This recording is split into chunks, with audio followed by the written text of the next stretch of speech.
নমস্কার বন্ধুরা, চলে আসলাম আবার একটা সুন্দর রান্নার ভিডিও নিয়ে। তো আজকে ভিডিওটা দেখুন, রান্নার খুবই ভালো লাগবে। এখানে আমি পোস্তের বড়া করছি। পোস্তের মধ্যে লঙ্কা দেওয়া আছে, আর লবণ, আর একটু মিষ্টি দেওয়া আছে, আর দিয়েছি সামান্য একটু চালের গুঁড়ো। চালের গুঁড়োটা দিয়েছি যাতে না ছড়িয়ে যায় বা ভেঙে যায়, তার জন্য দিয়েছি চালের গুঁড়োটা। এবার এখানে আছে কি রান্না করেছি বলে দিই। দেখুন, এখানে আছে সাদা ভাত, আর আছে এই যে কলাইয়ের ডাল,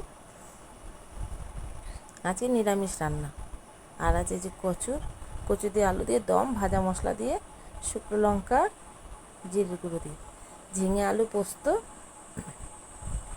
আর আছে উচ্ছে আলু চচ্চড়ি। উচ্ছে আলু চচ্চড়ি কিন্তু খুবই ভালো লাগে খেতে, আর সাথে সাথে আছে পাঁপড় ভাজা। এই ছিল আজকে আমাদের রান্নাগুলো প্রত্যেকটাই খুবই সুন্দর হয়েছে। আর তার সাথে ছিল পোস্তের বড়া।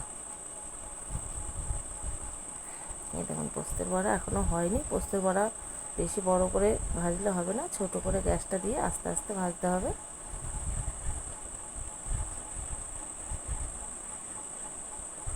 তো আমার রান্নাগুলো কেমন হলো অবশ্য করে আপনারা জানাবেন। এখন বলতে বলতে ভাজা হয়ে গেছে বড়াগুলো। পোস্তের বড়া খেতে সত্যি ভীষণ ভালো লাগে, খুবই ভালো লাগে। অনেকে আবার পেঁয়াজ দেয়, অনেকে আবার পেঁয়াজ ছাড়া করে, তারপর পেঁয়াজ দিন, পেঁয়াজ ছাড়াই করেছি।